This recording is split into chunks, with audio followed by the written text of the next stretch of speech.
நம்ம அதை கற்றுக்கொள்ளணும். ஏன்னா நமது இட்ஸ் வித்தின் அவர் ஜீன்ஸ். நம்மளுடைய முன்னோர்கள் எல்லோருமே வியாபாரத்தில் இருந்தவங்க, வணிகத்தில் இருந்தவங்க, பெரும்பொருள் ஈட்டியவர்கள். இன்றைக்கி நீங்கள் இந்தியன் பேங்க் எடுத்துக்கிட்டிங்கன்னா நகரத்தார் உருவாக்கியது, இந்தியன் ஓவர்சீஸ் பேங்க் எடுத்துக்கிட்டிங்கன்னா நம்ம நகரத்தார் உருவாக்கியது, பேங்க் ஆஃப் மெஜூரா எடுத்துக்கிட்டிங்க ஐசிஐசிஐ பேங்க்குக்கு முன்னோடியாக இருந்தது, அது நகரத்தார் உருவாக்கியது. இப்போ டெக்ஸ்டைல்ஸ் எடுத்துக்கிட்டிங்கன்னா கருமுத்து தியாகராஜ செட்டியார் உருவாக்கியது.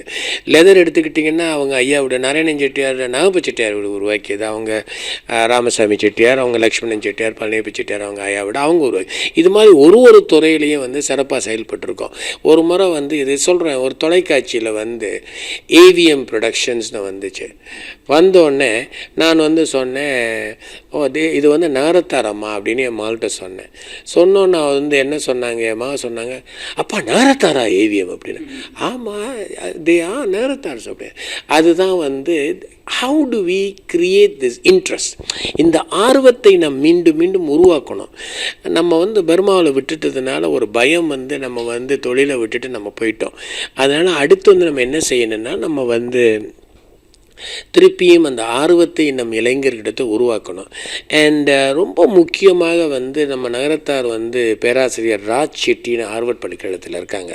அவர் சொன்னார், இன்டர் ஜெனரேஷனல் மொபிலிட்டி. எனது குழந்தை என்னை விட நன்றாக படித்திருக்க வேண்டும், எனது பேரன் என்னோட மகனை விட இல்லது என் மகளை விட அல்லது என் பேத்தி என் மகளை விட நன்றாக படித்திருக்க வேண்டும்.